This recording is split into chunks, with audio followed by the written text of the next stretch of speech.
Story 1. Swipe Right to Hell. When Jenna first downloaded Tinder, she was just looking for a distraction. Her last relationship had been a mess, and she'd spent the last year trying to convince herself she didn't need anyone. But after so many quiet weekends alone, she caved. Friends warned her about the pitfalls, calling it the app for horror stories, but she laughed it off. Little did she know she was about to live one herself. She swiped and matched with the usual parade of strange profiles, guys who sent one-word messages, shirtless mirror selfies, pick-up lines so cheesy she could practically smell them. Then she came across Alex's profile. His bio was short but intriguing: adventurer, photographer, good listener. Let's make memories. His profile picture was almost too perfect: dark hair tousled, friendly eyes, and a hint of a smile that made her pause. They started chatting that evening, and Jenna was pleasantly surprised at how natural the conversation felt. He was attentive, quick to laugh, and seemed genuinely interested in what she had to say.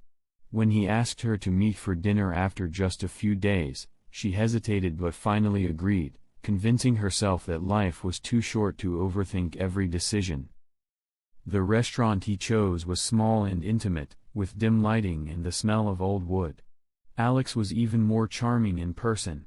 He had a way of looking right at her when she spoke, making her feel like she was the only person in the room. She found herself laughing, telling him things she hadn't planned to share. By the time dessert came, she was already thinking about a second date. When they said goodbye, he hugged her just a little too long, but she shrugged it off.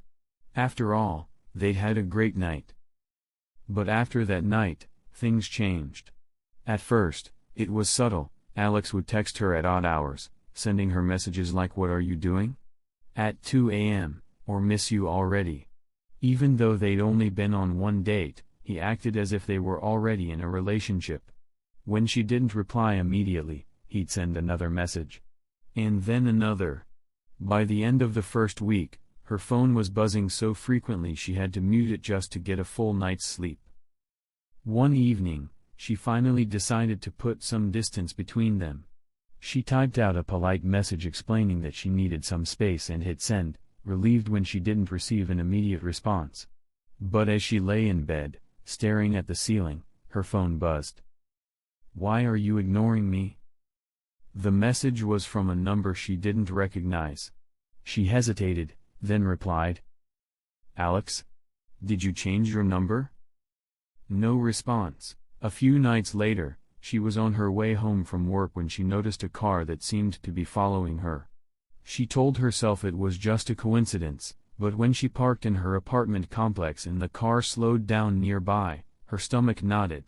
She quickly ducked inside and bolted the door. She tried to convince herself she was being paranoid. Maybe it wasn't him. Maybe it was just her imagination. But that night, she woke up to the unmistakable sound of someone trying her doorknob. Heart pounding, she grabbed her phone and dialed 911, but by the time the dispatcher answered, the noise had stopped. When she peeked through the peephole, the hallway was empty. The police arrived minutes later and found no signs of forced entry, leaving her feeling like a nervous wreck with nothing to show for it. In the morning, she checked her phone, dreading what she might find. A message waited for her. "Why did you call the cops on me? I'm not going anywhere, Jenna." A chill ran through her. She knew she hadn't mentioned calling the police to anyone. Her friends suggested going to the authorities, but without any real evidence of a threat, there wasn't much they could do. And Alex's messages were so cryptic, so carefully worded, that they felt like taunts. He knew exactly what he was doing, staying just within the bounds of the law but pushing her closer and closer to the edge. Desperate, Jenna decided to leave her apartment and go somewhere he couldn't find her. She booked a room at a small, out-of-the-way motel on the outskirts of town, paying in cash. She didn't tell a soul where she was going, determined to throw him off her trail. As she settled into the room, Jenna finally allowed herself to breathe. She had her phone turned off and placed on the bedside table, her only light coming from the dim bulb above her bed. She lay there, listening to the quiet hum of the motel, feeling safer than she had in days. Then, she heard it, a faint tap at her window. She froze, her heart slamming in her chest. It was impossible, no one could know where she was. The tapping continued, rhythmic and insistent, growing louder with each passing second. With trembling hands, she reached for her phone, turning it on. A notification popped up immediately. She had a message from an unknown number. "Nice choice of hotel, Jenna. Room 214, right?" A chill swept over her as she turned to look at the window, where the shadow of a figure loomed. Her phone buzzed again. "Open the door, Jenna. You don't want to make me come in there." With her heart in her throat, Jenna backed away, scanning the room for anything she could use to protect herself. She grabbed a lamp from the bedside table, holding it up as if it might do any good. The door handle jiggled, and the tapping at the window grew louder, more insistent, almost like it was taunting her. And then she heard a voice, low and unsteady, just outside the door. "You can't hide from me, Jenna. I know everything about you now." She couldn't breathe, couldn't think. She backed into the bathroom, locking the door behind her. Her hands shook as she tried to call 911, but the line went dead as soon as she dialed. A whisper echoed through the room, seemingly coming from all directions. "No one can help you, Jenna. You're all mine now." Jenna pressed her back against the cold bathroom tiles, clutching the lamp with white-knuckled hands. Outside, the jiggling at the door stopped, replaced by an eerie silence. Then, the lights went out. In the darkness, she felt something cold brush against her cheek, and she screamed. The scream echoed down the empty hallways, but no one heard it. And in the dim glow of her now buzzing phone, one last message appeared. "Good night, Jenna. Sweet dreams." To this day, no one knows what happened to Jenna. The motel room was found empty, her belongings left behind as if she'd vanished into thin air. But sometimes, guests staying in room 214 report hearing faint, frantic whispers at night. And a soft, rhythmic tapping at the window. Story 2. The Last Match. Marcus had always been a skeptic. He scoffed at horror stories his friends told about dating apps and bad dates, finding it all a little too dramatic. So when he found himself with a rare Friday night off, he thought, why not? And downloaded Tinder. Scrolling through profiles quickly became mind-numbing, the same types of bios and photos blending together, until he saw her, Evelyn. Her profile photo showed an intense, captivating gaze, framed by dark curls that fell over her shoulders.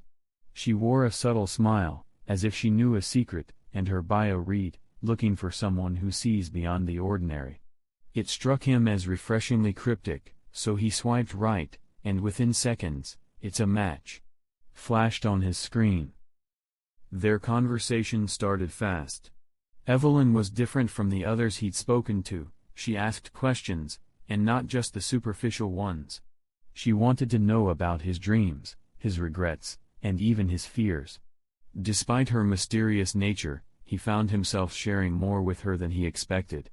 After hours of intense conversation, she invited him to her favorite hidden spot just outside town, the old Halberton Motel, now a converted bar and restaurant. It was a strange choice, but her message convinced him.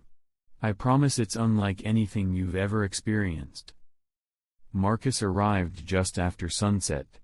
The motel was a desolate relic on the edge of town, its vacancy sign flickering weakly. The original motel's faded letters still hung above the lobby door, but a bar sign now hung over the broken windows. Inside, the place was dimly lit, each corner shadowed and steeped in the smell of stale air and old wood. Evelyn was waiting for him at a table in the far corner, her striking face barely visible in the gloom. Up close, her features were sharp, almost otherworldly, and he felt a chill he couldn't explain. She was charming, magnetic even, but her gaze never left his, as if she were studying him. They ordered drinks, and as the night went on, the bar grew emptier. The bartender gave him a strange look as he left, as if warning him about something, but Marcus shrugged it off. He was here to see Evelyn. At one point, she leaned close, her voice dropping to a whisper. "I want to show you something," she said, taking his hand and leading him down a hallway that looked like it hadn't been touched in decades. The walls were peeling, and the lights flickered overhead. "This is where the fun begins," she whispered with a sly smile. They walked until they reached room 13, the door old and scuffed.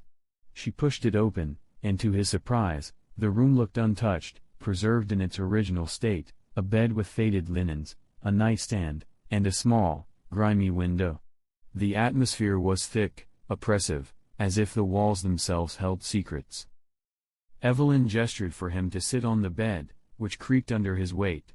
She closed the door and sat beside him, her gaze even more intense than before. "You know, this room has seen things," she murmured, her voice barely above a whisper.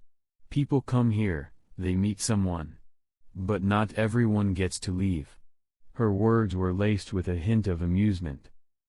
Marcus laughed nervously, trying to dismiss the eerie feeling in the room. But then, he noticed something odd. The room was dead silent, yet he could hear faint whispers, like the soft murmur of voices just out of reach. He looked around, trying to find the source, but the room seemed empty. What is that?" he asked, his voice trembling slightly. "Oh, that?" Evelyn's voice was almost a purr. "They're the echoes of people who stayed here. People like you. The ones who trusted someone they barely knew." Marcus's chest tightened. "Are you joking?" Her smile faded, and her eyes took on a darker gleam. "Do I look like I'm joking?" He shot up, his pulse racing, but as he moved toward the door, he found it wouldn't budge. He turned to Evelyn, his face pale with dread. "Evelyn, open the door." She tilted her head, as if studying his fear with fascination. "It's funny, isn't it? How one swipe can change everything. You think you're safe, that you're in control. But sometimes." She stepped closer, and he noticed for the first time that her pupils were unnaturally dark, almost void-like. "Sometimes, the choice isn't yours." Desperately, he grabbed his phone to call for help, but it was dead. The whispers grew louder, filling the room with a haunting echo. And then he heard it, a soft, rasping breath coming from the shadows by the bed. He backed away, feeling the icy chill of terror wrap around him as a figure began to emerge from the darkness, a twisted, hollow-eyed face staring straight at him. Its skin was pale and stretched, its mouth curled in a horrific, silent scream. "Evelyn!" he shouted, but she was gone, vanished into thin air. The figure moved toward him, slow and deliberate, its empty gaze locked onto him. He felt a cold hand grip his shoulder, and he screamed, stumbling back and slamming against the wall. His vision blurred, and he could feel his heart pounding as darkness closed in around him. When he awoke, he was alone, the room bathed in the dim light of dawn.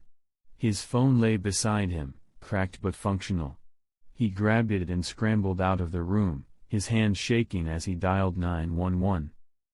The police arrived, but they found nothing, no sign of Evelyn, no one else in the room. The bartender swore that no woman fitting her description had been there that night. In fact, he told the officers, that room's been locked up for years. No one goes in there. As Marcus left, shaken and haunted, he swore he saw her profile appear on his Tinder feed one last time. Her bio was different now, though. Looking for someone who's willing to stay forever. To this day, room 13 remains locked, but the whispers never stop. And every now and then, a curious soul swipes right on a certain profile, and another story begins. Story 3. Red Flags and Roses. Kayla had always trusted her instincts when it came to online dating. She was cautious, never meeting anyone without doing her research, always keeping her guard up. But after a few lonely months and the usual pressure from friends, she gave in and reinstalled Tinder, hoping this time might be different. After a string of underwhelming matches, she swiped right on someone named Dylan. His profile photo showed a handsome, scruffy guy with an easy smile and warm, kind eyes. His bio read, "Just looking for someone to share adventures and coffee with. Bonus points if you like horror movies." They matched immediately, and he messaged her first. Their conversation was effortless. Dylan seemed genuinely interested, asking her about her favorite books and music, even promising to introduce her to the scariest horror movie she'd ever seen. He mentioned he worked as a landscaper and owned a flower shop on the outskirts of town, a job Kayla found oddly charming. After a few days of messaging, he invited her to his place for a low-key movie night. Kayla hesitated. She normally wouldn't agree to meeting at someone's home for a first date, but Dylan's warmth and humor put her at ease. Plus, he sent her his address and assured her she was welcome to bring friends if she felt uncomfortable. She decided to give it a shot, telling herself that she was just being paranoid. Dylan's house was in a quiet, wooded neighborhood she hadn't visited before.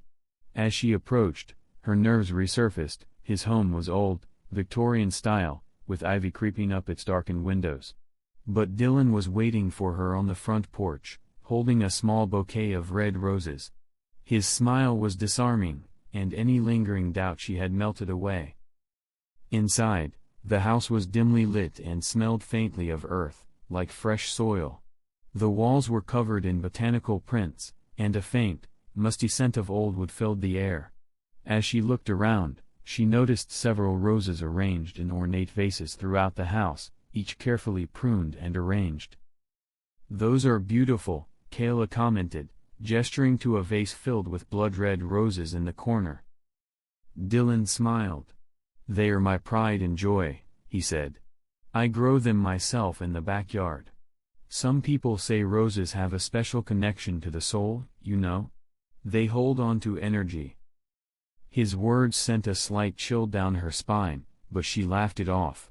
They settled in on the couch, and he put on a horror movie she hadn't seen before. As the movie played, though, Kayla started to feel strange, a little dizzy, her eyelids heavy. She shook it off, blaming her nerves, but then the room began to spin. "Are you okay?" Dylan's voice was soft, almost soothing.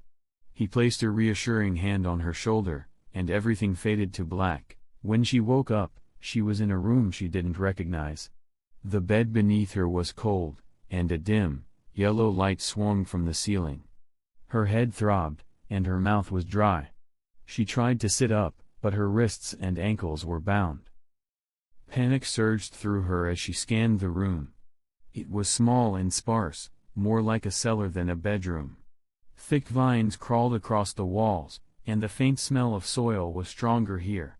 In the corner, she saw a bouquet of fresh red roses in a vase, their dark petals almost black in the dim light. "Dylan?" Her voice cracked as she called out.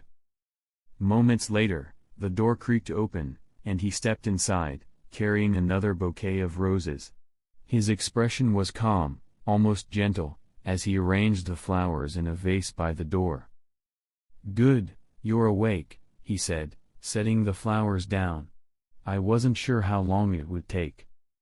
"Why are you doing this?" she demanded, her voice trembling. "Let me go." Dylan tilted his head, his smile almost sympathetic. "I don't expect you to understand, Kayla. You see, roses are a bit like people, they need a connection to thrive. To grow beautifully, they need something meaningful." He leaned in closer, his eyes cold. "These roses are special. They hold on to energy, life, memories. And you, Kayla, you'll make them bloom like never before." She struggled against her bindings, but they only cut deeper into her skin. Dylan reached out and tucked a stray hair behind her ear with a gentleness that made her skin crawl. "I know this is frightening," he murmured, almost as if he were trying to comfort her. "But you'll live on, in a way. You'll become part of something beautiful, part of the roses." In horror, she realized what he meant. Her mind raced, searching for a way out. "Dylan, you don't have to do this. We can." We can start over, go back to watching movies. But he just smiled sadly. No, Kayla. I'm afraid I can't stop now. I only bring those who I know will make my roses truly exceptional. He left her alone, and the room grew colder. The faint hum of the house settling seemed to echo through the room, and she could hear the rustle of vines, like they were alive, like they were watching. Over the next few days, Kayla tried everything to free herself. She screamed, struggled, even tried to pull her hands free, but each time, her energy waned. And every day, Dylan would return, bringing fresh roses, each bouquet more vibrant than the last. He would sit beside her, speaking to her softly as if they were on a casual date, never addressing her tears or her pleas for freedom. One night, as she felt herself drifting in and out of consciousness, she noticed the vines had crept closer, weaving toward her like hands reaching out. And in the corner, a new rose had bloomed, deeper red than any she had ever seen, its petals almost pulsing in the dim light. Soon, Dylan whispered, as he brushed his fingers over the petals, "You'll be a part of them, Kayla. You'll live forever in these flowers." Her final memory was of the roses, a soft crimson blur as her vision faded to black. Weeks later, Kayla's friends reported her missing, but the case soon grew cold. No one could trace her last known location. And in Dylan's small, dimly lit flower shop on the edge of town, a new bouquet of deep red roses sat in the window, their petals impossibly vivid. Passers-by often stopped to admire them, marveling at their beauty and wondering how he managed to make them look so lifelike. Dylan would only smile and say, "They're very special. Each one tells a story." And late at night, when the streets were empty, if you stood close to the shop window, you might just hear a faint whisper. As if the roses were trying to speak.